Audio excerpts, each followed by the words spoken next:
Hey, Lenny, how's it going? Good, David. Hey, I got this email in and I'd like you to take a look at it. I think we can help her. Okay, sounds good. Hi, Social Catfish team. I'm in desperate need of your help. I have been communicating with a gentleman named Steve Williams via Hangouts since the beginning of the year. Steve and I met when he randomly messaged me on Facebook wanting to be friends. Steve claims that he is an orthopedic surgeon working for Doctors Without Borders in Syria. I have helped him out when he needed money for his son, who is now in a hospital in Dubai after a serious head injury. After giving him a small fortune, he now wants help to bring him and his son to the U.S. for further medical help. My family has no clue that I've done this. I really need this closure. Thank you so much.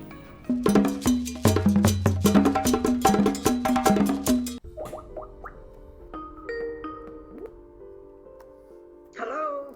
Helen, how are you? I'm good. How about you? I'm doing very well.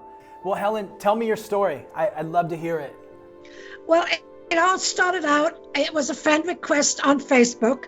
I was not looking for a romantic connection. I just thought it would be interesting to talk to someone other than people outside of my circle of friends and acquaintances. So I answered back and I acknowledged the friendship, and he told me his name. He told me that he was an orthopedic surgeon, that he was a widow, that he had lost his wife to cancer, that he had a son. He decided that the best course would be for himself was to put the child into a boarding school in England. And then he signed up to be with Doctors Without Borders through the UN in Syria. And that's how we started with the conversation. Along the lines, he told me a little bit about his son and what a very talented boy he was. He was extremely talented in math. And that the school that he was attending was going to go to Dubai because there was a group of children that were being invited, the boys and girls that were geniuses in math, and they were being invited to go to Dubai. And he said, fine, and the boy went with his school. The boy evidently fell and hit his head, and he ended up in a coma. The boy needed oxygen, and he needed blood transfusion, but that costs money. So I said, well, having lost a child myself, that's where my heartstrings started to go the other way. At this point, how long were you talking for before he asked you for money? The conversation, the beginning of the year, probably the end of the January, beginning of February, maybe a month into the program, into our conversation, he started this. And again, all I kept thinking was about my own child who had lost. And I kept thinking, well, I can't let this child die. So I sent him the money, and I believe I sent the information on to your group as to how I sent it and to whom I had sent it. So finally, the boy had the operation. We kept communicating. So he says, could you write to the UN and explain to them what's going on? They're already aware of the fact that they helped me out with the boy. But I need for them to tell you what's necessary for me to be able to leave this place because it's getting worse. He's supposedly in Syria where the war is very, very predominant and people are getting killed all the time. So I wrote to the UN with the information he gave me. He gave me all of his information, at least what he gave me I thought was true. I wrote to the UN, and I believe I sent you a copy of one of the responses. The UN wanted 10% of the $1.7 million, and I said, well, I can tell you right now, that's not going to happen either. My house isn't even worth that kind of money. And then I found you guys, and I said, this is where I'm going to go. I'm going to go with these people, and I'm going to see what they can come up with. He still texts me. He still wants to know how far I've gotten with my negotiation with the UN, and he hopes that we can do this. And as soon as he comes back to the States, he will pay me back every cent that I've ever laid out. Is he an honest person? I don't know. Hopefully you'll be able to tell me. Hey, Helen, based on the story that you're telling me, there's a lot of things that don't seem right, and we're going to get to the bottom of it. We're going to dot our T's and cross our I's and just really work to find out all the information for you and get back to you on that, okay? That would be great. Thanks, David. No problem. Bye-bye. Bye.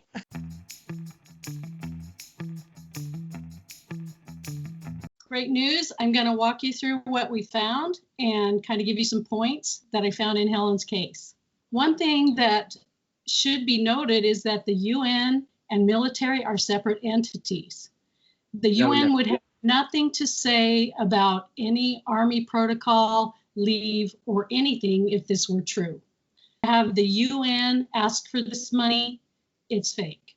The other thing worth noting is she tried to do video chat with this man and it never worked. I'm doing video chat with you right now.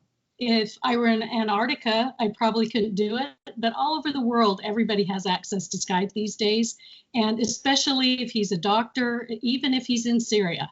And then have you run pictures or anything else? I'm 100% sure that this is the guy, and but I want you to look at it. So I'm sending that all over to you now. You want to take a look?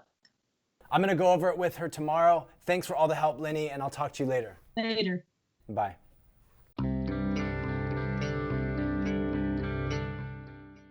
Helen, nice talking to you. It's been a while, hasn't it?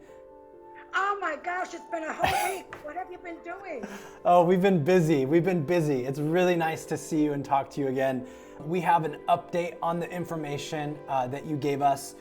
So we looked at a bunch of different things, and I'll go through things one by one. And then if you have any questions along the way, just ask and I'll fill in any information there. So we ran the images that you had, and we found a lot of profiles on dating websites. And so these are dating websites all over the world and forums that we found, like people looking for love. And so this person used tons of different names with this person's picture. That's typically a sign that there's a romance scammer behind this. And so these profiles we found were all over the internet under dating profiles, and I'll send you those so that you can take a look at them, okay? You know, when we ran the images, we actually found other people that had reported this person's images stolen. The pictures were reported as pictures used in romance scams. So for sure, we know that the person that you're talking to is not real, and that somebody on the other end is using this person's likeness to scam people out of money. One other thing we did find too, I'm gonna send you a link, Helen, and this is a video of the guy, and you can take a look. But basically what it is, it's a recording from this guy who's a violinist in Italy. In Italian, he says, hey, here's who I really am. And you know, I just found out that my pictures are being used and spread all around all around the world, and they're used to scam people out of money using my likeness. So this person knows that this is happening. He acknowledges that he just found out about it, and you know, he's warning people, you know, to be aware of what's going on. How does it make you feel, like, after finding out this information? I felt like I was being taken advantage of, and especially since whenever it involves a child, I could probably have forgotten all of it if it hadn't been a child involved. And yes, I feel like I've been taken advantage of. And I think I'm going to stick to my local friends.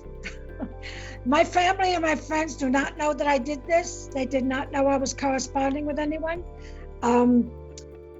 Mainly because I knew what their response was going to be to me, and their first response would have been, stop, in big, bold letters.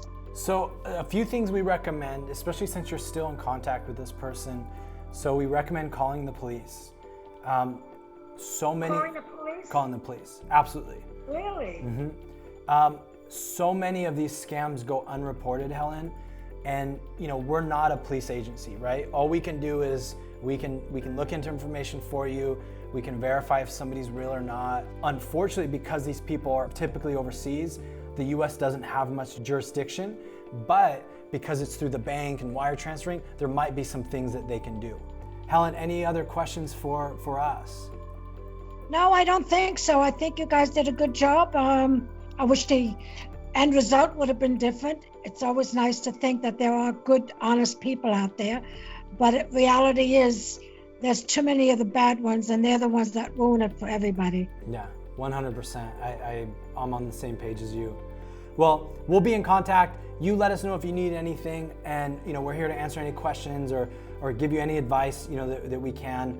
But again, I recommend, go to the police and file a police report, talk to a detective, and get some advice on how to move forward. But I wouldn't stop talking to this person. I wouldn't, engage conversation, but I wouldn't stop talking to this person until you get some clarification.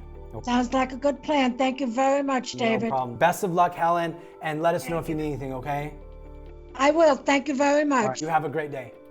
Bye-bye. You as well. Take care. Bye-bye. Bye. Are you unsure if the person you're talking to online is real or fake? Maybe you've been trying to get a family member or friend to come to terms, and you have a story that you'd like to share about a romance scam. If this is you, email us at sharemystory@socialcatfish.com. By allowing our YouTube audience to hear about your experiences, you can educate them on what you went through and the signs you witnessed. Education is the best way to prevent these scams. Your story could be the reason thousands of scams are prevented.